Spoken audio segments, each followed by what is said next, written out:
হ্যাঁ রে মারু, ব্যাপারটা কি? দিনরাত ঝগড়া করে বেড়াচ্ছিস, দোষটা কার? তোর সোনা দিদি ভাইয়ের না তোর নিজের দোষ? না ধর যার ডাল ধরে উঠলি, তো লতাটা মানে তুই তো ধর লতা, যার ডাল ধরে মানে তোর সোনা দিদি ভাইকে ডাল ধরে উঠলি, তাকেই এখন পিছন দেখাচ্ছিস, তার মানেটা কি? না তোর এখন ব্যাকবোন চলে এসে, তুই বিয়ে করেছিস, তোর বর সাপোর্টার বলে তুই এখন সবাইকে ল্যাং মারছিস। তবে একটা কথা খুব ভালো করে শুনে নে, বেইমানি করিস না। কারণ একটা ব্যাপার কি জানিস তো মারু, ব্যাপারটা হচ্ছে যে ডালে খাবি সে ডালে ছেদ করলে তুই কিন্তু সেই মাটিতেই পড়বি। আর এখন যে ভিউজটা হচ্ছে না, তোর নতুন নতুন বিয়ে হয়েছে বলে সেই ভিউজটা হচ্ছে, নচেত তোর এই ভিউজ হওয়ার কিন্তু কোনো মানেই ছিল না, বা তোর এই ভিউজ কিন্তু কখনোই হতো না। সেখানে দাঁড়িয়ে তুই যে তোর সোনা দিদি ভাইয়ের সাথে ঝগড়া করছিস, সেটা তুই কি আদৌ নিজের বিবেকের কাছে গিয়ে বল না ঠিক করছিস না ভুল করছিস? না আমি মন্দিরার সম্বন্ধে কিছু কথা বলতে চাই। মন্দিরা, গতকালকে লাইভে তুমি কিন্তু আমার চ্যানেলের নামটা একদম ঠিক বলেছো। আমার চ্যানেলের নাম ব্রিড কন্ট্রোভার্সি, কোনো মানে ভুল বলনি, একদম অ্যাকুরেট ঠিক বলেছো, ব্রিড কন্ট্রোভার্সি। শুনে ভীষণ ভালো লাগলো। এত বড় ব্লগারের মুখ থেকে যখন ছোট্ট একটা ক্রিয়েটারের নাম শুনতে পাওয়া যায় না, তখন শুনতে ভীষণ ভালো লাগে। তো সেখানে দাঁড়িয়ে একটা কথা আমি তোমাদেরকে বলে দিই, কালকে কিন্তু মন্দিরা পরিষ্কার জানিয়ে দিয়েছে বাদুড়িয়ায় কিন্তু কেউ থাকে না। তাহলে তার মা থাকলো কোথায়? তার মা তো আশার কর্মী ছিল। তার মা আশার কর্মী থাকা সত্ত্বেও, তার মায়ের চাকরি থাকা সত্ত্বেও তার মা চাকরি না করে কোথায় চলে গেল, কেন চলে গেল, এই সমস্ত তথ্য তোমাদেরকে দেব বলেই কিন্তু আজকের এই ভিডিওটা নামিয়েছি। হ্যাঁ বন্ধুরা, তোমরা ঠিকই শুনছো, তার মা কিন্তু তার বাবার কাছে চলে গেছে। তার বাবা যেখানে থাকে সেখানে কিন্তু তার মা চলে গেছে। আর মারিয়া ওখানে একা একা থেকে কি করবে? মারিয়া দেখলো যে এই মুহূর্তে তার বিয়ে করে নেওয়াটাই ঠিক, তাই সে তার বরের হাত ধরে বিয়ে করে নিল। তাহলে যে ছেলেটাকে সে বিয়ে করলো তার কি কোনো ভবিষ্যৎ নেই, বা তার কি কোনো তোমার বাড়ির লোকজন নেই? অবশ্যই সকলেই রয়েছে, কিন্তু এই যে সে এক জাতি থেকে অন্য জাতিতে বিয়ে করাতে তার বাড়ির লোকজন মেনে নেয়নি, সেই জন্য তারা কিন্তু ভাড়া থাকছে এবং একা একা থাকছে। এবং তার মা এই যে কাজটি ছেড়ে দিয়েছে, আশা কর্মীর যে কাজটি করতো সেটা যে ছেড়ে দিয়েছে, তার কারণটা কি জানো? তার কারণটা শুনলে তোমরা সকলে অবাক হয়ে যাবে।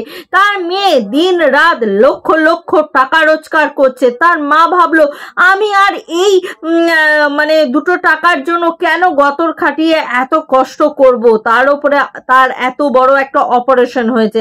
সেই জন্য তার মা কিন্তু সেই কাজ থেকে ইস্তফা দিয়ে দিয়েছে। কারণ আমরা জানি আশা কর্মীদের কাজ কিন্তু একটু কঠিন হয়, তাদেরকে রোদ জল সমস্ত কিছু ডেঙিয়ে কিন্তু কাজ করতে হয়। সেখানে দাঁড়িয়ে তার মা আয়েস যখন পেয়ে যাচ্ছে, তখন তার মা কেন পরিশ্রম করতে যাবে? তার মা কিন্তু পরিশ্রম না করে, সেই যাতে পরিশ্রম করতে না হয় সেই জন্য কিন্তু কাজটা ছেড়ে দিয়ে সে তার বাবার কাছে চলে গেছে, মানে তার স্বামীর কাছে চলে গেছে, অর্থাৎ মারুর বাবার কাছে চলে গেছে। বুঝতে পেরেছো বন্ধুরা? বাদুড়িয়ায় এখন ঘুঘু চড়ছে, কেউ থাকে না। কিন্তু এইভাবে এলাকা ছেড়ে দেওয়ার কারণটা কি হলো?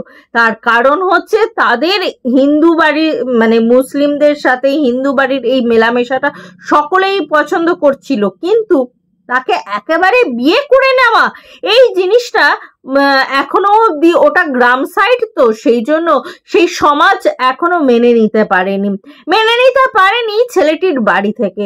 সেই জন্য কিন্তু তারা এত দূরে মানে বাদুড়িয়া থেকে এত দূরে এসে তারা কিন্তু বসবাস করছে বিয়ে করে। বুঝতে পেরেছো আসল ফান্ডাটা কি?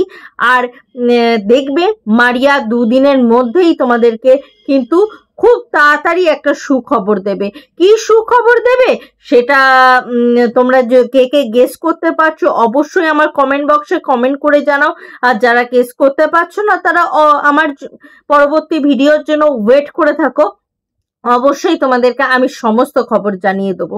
আর একটা কথা বলি মারু, এই যে তুই যে ডাল ধরে উঠলি না, সেই ডালেই ছেদ করাটা কখনো উচিত নয়।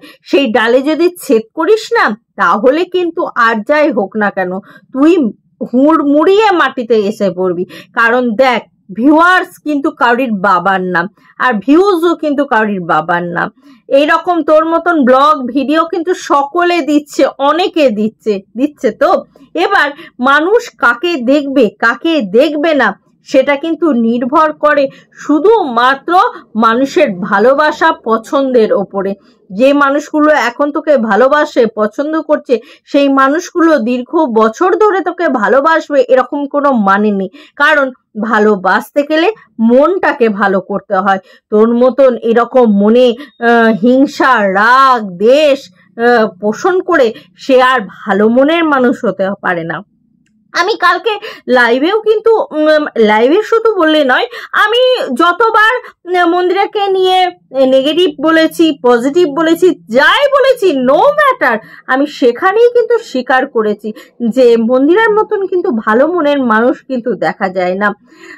কারণ ব্লগার হলে তাকে যে কত কি শুনতে হয়, আর সেগুলো শুনে হজম করা একমাত্র মন্দিরার ভেতরে রয়েছে, নচেত আর কারো ভেতরে আমরা কিন্তু দেখতে পাই না। এখানে দাঁড়িয়ে একটা কথা বলি, তুই যে ডালটা ধরে উঠেছিস না, সেই ডালটার মতন হতে গেলে তোকে 7 বার জন্মাতে হবে, না হলে কিন্তু তুই এত সুন্দরভাবে লোককে আকৃষ্ট করে রাখতে পারবি না। মানছি মন্দিরা ভুল করেছে, সেই সময় তাকে সকলে বলেছে, আর সেই সময় তুই কি করেছিলিস? তুই তাকে আশ্রয় দান করেছিলিস। আশ্রয় দান করে কি করেছিলিস? তোর মানে আমি যাকে দাদা ভাই বলি, মানে সোমনাথ দা তোর কাছে রেখে গেছিল যাতে কোনোভাবেই যেন ওই ছেলেটির সাথে যোগাযোগ না হয়। তোর মাকে মায়ের মতন করে ভেবে, আর তুই কি করলি? নিজের ফায়দা লুটে নিলি, কিভাবে কি করতে হয় না করতে হয় সবটা জেনে নিলি, সবটা শিখে নিলি। যখন প্রয়োজনটা ফুরিয়ে গেল তখন লাথি মেরে বার করে দিয়েছিলিস। আমার তো মনে হয় মন্দিরার এই কথাগুলো না ভোলা। যে সোমনাথ কাকিমাকে মা হিসাবে রেখে দিয়েছিল, যে তার বউয়ের দেখাশোনা করে রাখবে, বউকে ভালো রাখবে বলে, আর সেই সোমনাথের মুখে ঝামা ঘষে দিয়েছিল তারই মা। হ্যাঁ, বলতে পারো মা এগুলোর মধ্যে ইনভলভ নয়। এই যে ছেলেটি আসছে যাচ্ছে, কি করছে না করছে, তোর মা জানতো না? সব জানতো। এই যে বললাম না, বেঈমানটা তুই জন্মগত, তোর বেঈমানি জন্মগত। সুতরাং বেঈমানি করার আগে না একবার ভাববি যে কিসের জন্য বেঈমানি করছি, কার জন্য বেঈমানি করছি। যে থালা থেকে খেতে হয়, অন্ন আসে, লক্ষ্মী আসে, তার সাথে বেঈমানি করতে নেই। বেঈমানি করলে না ওপরে একজন বসে আছেন, তুই যে হিসাবেই বিশ্বাস কর না কেন, তুই হিন্দু মতেই বিশ্বাস কর আর তোদের মতেই বিশ্বাস কর না কেন, ওপরে একজন আছে বসে, সে কিন্তু সবটা বিচার করছে, তার খাতায় সবটা উঠছে। সুতরাং এমন কিছু কাজ করিস না যে সেটা ফেরত আসতে হয়। সেই জন্য বলবো যে তার সাথে ঝামেলা অশান্তি না করাই বেটার। এবং তোর বর যে কাণ্ডটা ঘটিয়েছে, রেকর্ডিং এর ব্যাপারটা, সেটা মনে হয় না করাটাই বেটার ছিল, তাই না কি? বন্ধুরা, তোমাদের কেমন লাগলো অবশ্যই ভিডিওটা কমেন্ট করে জানাবে। ভালো লাগলে লাইক, শেয়ার, কমেন্ট করবে, প্রচুর পরিমাণে সাবস্ক্রাইব করে নেবে আমার এই ছোট্ট চ্যানেলটিকে। আজকের মতন আসি বন্ধুরা, আবার দেখা হবে তোমাদের সাথে নতুন একটা ভিডিওর সাথে, নতুন একটা জোশের সাথে। ততক্ষণের জন্য টাটা।